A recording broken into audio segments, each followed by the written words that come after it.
kita akan membahas tentang modus. Modus merupakan nilai dari observasi yang paling banyak muncul.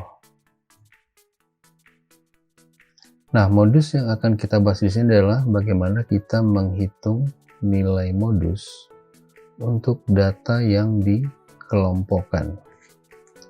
Adapun rumus untuk menghitung nilai modus data yang dikelompokkan adalah LMO ditambah D1 dibagi D1 ditambah D2 dikali CI, di mana LMO adalah tepi kelas bawah dari kelas yang memuat modus, D1 selisih antara frekuensi kelas di mana terdapat modus dengan kelas sebelumnya. D2 itu adalah selisih antara frekuensi kelas di mana terdapat modus dengan kelas sesudahnya. Sedangkan CI itu adalah kelas interval atau jarak antar kelas. Nah, contoh ini ada sebuah hasil penelitian ya yang sudah disusun dalam sebuah tabel frekuensi, yaitu penelitian tentang produksi padi per hektar di 50 desa di Jawa Timur. Nah, hasil penelitian ini sudah disusun dalam sebuah tabel frekuensi yang mana datanya sudah dikelompokkan ke dalam kelas-kelas. Nah, di sini ada 7 kelas ya, 1, 2, 3, 4, 5, 6, 7.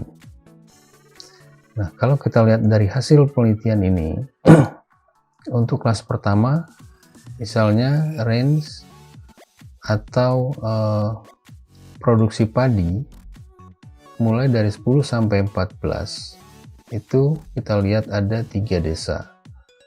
Produksi padi 15 sampai 19 kuintal, itu ada 6 desa dan seterusnya.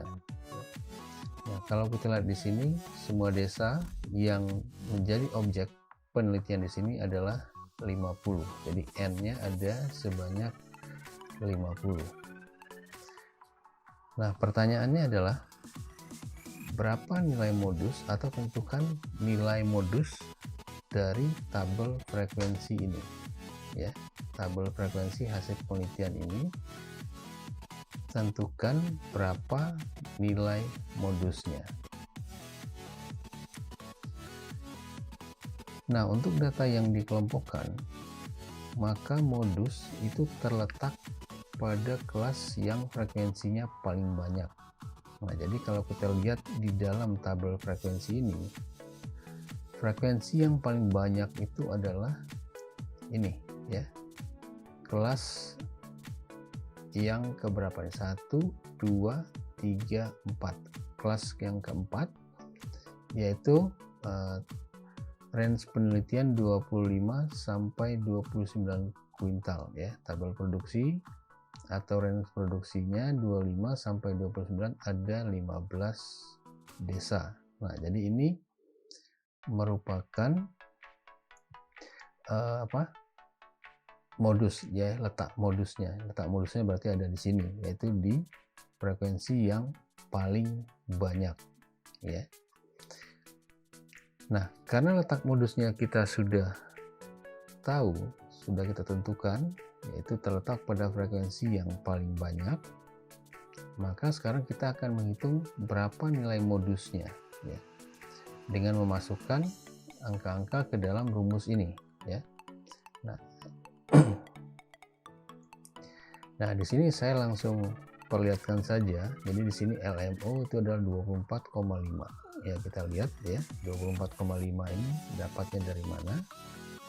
Nah, LMO tadi yang penjelasan di depan itu adalah tepi kelas bawah dari kelas yang terdapat modus.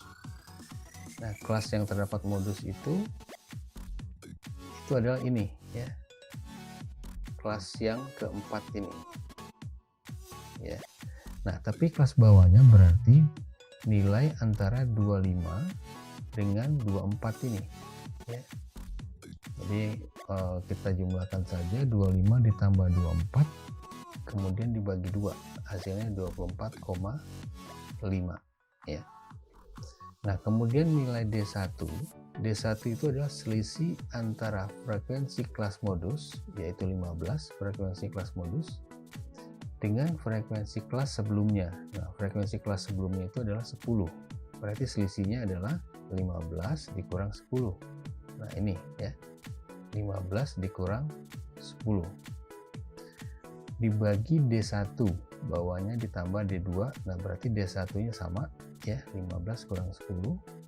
Nah, D2 itu adalah selisih antara kelas modus, maksudnya selisih antara frekuensi kelas modus ini ya, 15, ini frekuensi kelas modus ada 15 dengan frekuensi kelas setelahnya. Nah, kelas setelahnya itu adalah 9, berarti selisihnya adalah 15 dikurang 9. Nah, kita isi di sini ya, kita isi di sini 15 dikurang 9, kemudian dikalikan dengan CI. CI itu adalah kelas interval atau jarak antar kelas, itu adalah 5. Nah, 5 ini adalah dari mana angkanya? Nah, kita perhatikan ya, misalnya kelas pertama itu ada 10 ya awalnya, kemudian kelas kedua 15. Nah, jarak ini ya, 10 ke 15 ini ada 5. Nah, jarak ini sama ya, jarak ini sama antara kelas kedua dengan kelas 3, kelas ketiga dengan keempat, 4 dengan 5, dan seterusnya sama ya. Ini 15 dengan 20, 20 dengan 25, 25 dengan 30, semuanya jaraknya sama. Nah, makanya di sini jarak atau jarak kelas atau interval kelasnya adalah 5. Nah, sehingga kalau angka ini kita hitung ya, setelah kita masukkan ke rumus ini kita hitung, hasilnya atau nilai modusnya itu adalah 26,77. Nah, inilah hasil atau nilai modusnya. Jadi yang perlu diperhatikan tadi bahwa sebelum kita menentukan nilai modus, kita harus tentukan dulu letak modusnya itu ada di kelas yang mana. Oke, semoga bisa dipahami ya, dan semoga bermanfaat. Terima kasih, sampai ketemu lagi pada materi berikutnya.